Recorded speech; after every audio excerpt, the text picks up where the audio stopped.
वैसे तो सास बहू के झगड़े सदियों से चलते आ रहे हैं, पर यह भी सत्य है कि बहू के बिना सास और सास के बिना बहू का वजूद अधूरा सा लगता है। ये कहानी भी एक ऐसी ही सास बहू की है जो साथ में रहती तो है पर सास बहू नहीं है। अब ये क्या नया चोचला ले आया मुन्ना तू? लिव इन क्या होता है? हा? हम सीधे सीधे तुमसे कह रहे हैं कि शादी कर लो, घर बसा लो, और तुम हो कि ये लिव इन के चक्कर में पड़ रहे हो। अरे माँ, ऐसे कैसे किसी अनजान लड़के से शादी कर ले? हमें पता तो चलना चाहिए कि हम उसके साथ जिंदगी भर रह सकते हैं या नहीं। इसीलिए हम पहले लिव इन में रहेंगे, उसके बाद सोचेंगे कि शादी करें या नहीं।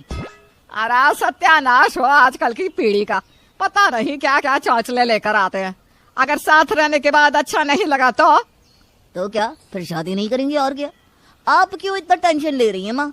आजकल ना ये सब नॉर्मल हो गया है, सब लोग करते हैं ऐसा, और आपको तो फायदा ही है। देखिए, शादी के पहले ही आपको पता चल जाएगा कि अशीता बहू के रूप में कैसी होगी। भविष्य में आप भी अपना फैसला ले सकती है ना आसानी से। अरे हमें बहू चाहिए जो इस घर में तेरे साथ साथ फेरे लेने के बाद आए, ऐसे ये मेहमान की तरह बहू बनकर आए, वैसे नहीं। हम ऐसा उसको कभी स्वीकार नहीं करेंगे, हम अभी से कह देते हैं। पर हम फैसला ले चुके हैं माँ, आज रात से अशीता हमारे साथ रहने आ रही है इस घर में। हम कह दिए तो कह दिए। ममता को आकाश का इस तरह लिव इन में रहना बिल्कुल भी पसंद नहीं आ रहा था, पर वो आकाश की जिद के आगे कुछ कर भी नहीं पा रही थी। माँ, ये है अशीता जिसके बारे में मैंने आपको बताया था। अशीता, ये हमारी माँ है। नमस्ते आंटी, कैसी हैं आप? कैसी है आप पूछ रही है? अरे तेरे आने के बाद जी जल रहा है हमारा। माँ कहाँ खो गई आप? अब कहीं नहीं, हम ये सोच रहे थे कि तुम्हारे माँ बाप ने कछु कहा नहीं कि तुम ऐसा कैसे किसी लड़के के साथ रहने जा रही हो? मेरे मॉम डैड ऑस्ट्रेलिया में रहते हैं, वो बहुत मॉडर्न विचारों वाले हैं। हाँ, वो तो तुम्हें देख कर ही समझ गए थे। हम ये कह रहे थे कि आकाश, लेट्स गो ना, मैं बहुत थक गई हूँ, चलो अपने रूम में चलते हैं प्लीज। रूम में? तुम दोनों एक ही रूम में रहोगे? हाँ, तो लिव इन का तो मतलब ही यही होता है, एक साथ रहना। आंटी, बाकी बातें हम कल करेंगे, अब हम दोनों जा रहे हैं आराम करने। आप भी आराम कर लीजिए, थक गई होंगी ना आप। जिस तरह इशिता और ममता की पहली मुलाकात हुई थी, उसे देखकर तो ऐसा लग रहा था कि दोनों के बीच महाभारत होना तो तय है, पर चटनी इसमें आकाश की बनने वाली है।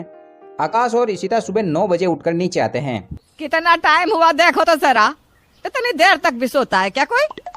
आंटी, मुझे तो आदत ही नहीं है जल्दी उठने की, इसलिए देर हो गई। वैसे आगे से कोशिश करूंगी कि जल्दी उठूं, ठीक है? हाँ, हम दोनों आगे से ध्यान रखेंगे। अब ये बताओ, आपने नाश्ते में क्या बनाया है? बहुत भूख लगी है माँ। हमने कछु नहीं बनाया। अरे तू जिसके साथ लिव इन में रह रहा है उसे बोलते रहे नाश्ता बनाने के लिए। हम कहाँ नाश्ता बनाए तुम दोनों के लिए?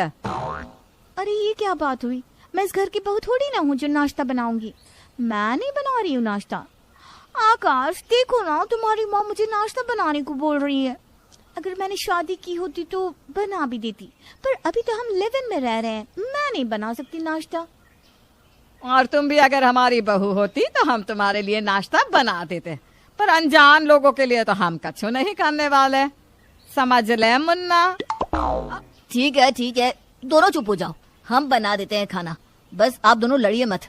आकाश ने बात को खत्म करने के लिए खुद ने ही नाश्ता बना लिया, पर अभी तो एक मसला सुलझा ही था कि दोनों ही शाम को फिर उलझ पड़ी। हम कह दिए ना, हमारे घर में ये सब नहीं चलता। अरे काहे बहस के ये जा रही हो? एक बार में बात समझ में नहीं आती का? तो मैंने भी कह दिया ना कि आप मेरी सास बनी नहीं है अभी तक, तो जो मेरी मर्जी में आएगा, जो मन चाहेगा वैसे ही कपड़े पहनूंगी मैं। अरे देखा मुन्ना, देखा कैसे बात कर रही है मुझसे, और देख तो जरा कैसे कपड़े पहने इसने। बेबी देखो ना, तुम्हारी माँ मुझसे कैसे बात कर रही है। तुम्हें तो ऐसे ही कपड़े पसंद है ना, बोलो ना तुम्हारी मॉम को। बेचारा आकाश बेवजह इस झगड़े में पिस रहा था। ममता और इशिता रोज किसी न किसी बात पर लड़ती रहती और आकाश बेजुबान घाई बनकर सब देखता रहता। हे भगवान, आप दोनों फिर से शुरू हो गई। दोनों शांति से नहीं रह सकती क्या?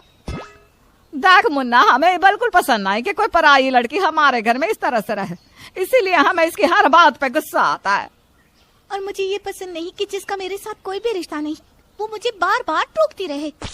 अच्छा ठीक है, तो एक काम करते हैं, अगर ऐसा ही है तो हम और अशिता शादी कर लेते हैं।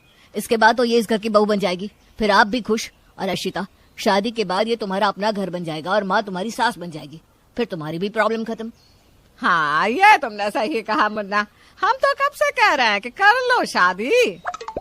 हाँ, ये अच्छा आइडिया है। आकाश ने इस मुसीबत को हमेशा के लिए खत्म करने के लिए शादी का फैसला किया और एक अच्छा सा दिन देखकर शादी भी कर लेता है। और शादी करके जब वो घर आता है तो ममता अपनी नई बहू का गृह प्रवेश करवाती है। अब बहू, इस कलश को पैर से गिराकर अंदर आ जाओ। ठीक है। अरे अरे, इतना जोर से नहीं कहा था हमने।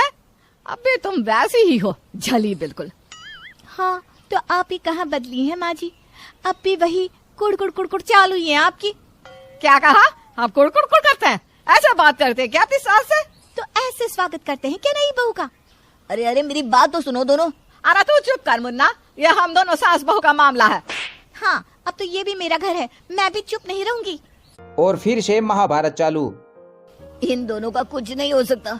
इन सब झगड़ों को रोकने के लिए तो शादी किए थे, पर अब शादी के बाद भी यही सब। हे भगवान, आपने क्यों बनाया है सास बहू को ऐसा?